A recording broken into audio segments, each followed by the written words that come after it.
I am the Tofu Golem. Please enjoy the video. You start by preparing the essentials. Make sure your Galaxy Watch 4 is charged above 50% and Bluetooth is active on your phone. Open the Wear OS app on the phone and confirm the watch is paired. This establishes the bridge for media control. Once paired, sign into Google on the phone's YouTube app if needed, because the watch will rely on the phone's account.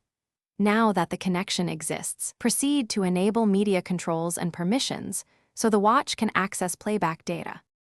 Next, install a YouTube-compatible remote app on your phone and the matching companion on the watch, or use built-in Wear OS media controls. You will be prompted to grant permissions, allow microphone and media access so playback and search work. Once done, open the Watch Companion app, choose the phone's YouTube instance as the default media source, and test play a short video on the phone.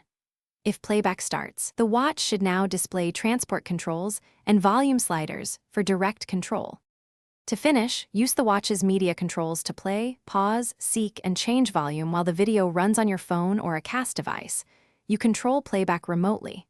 If you want TV playback, cast from the phone to a smart TV and keep using the watch as a remote. If something goes wrong, try reconnecting Bluetooth first, then restart the watch and phone. Make sure both apps are updated. If problems persist, reinstall the companion app. That usually clears stubborn permission or pairing issues. Thanks for watching. Consider subscribing if we helped you today.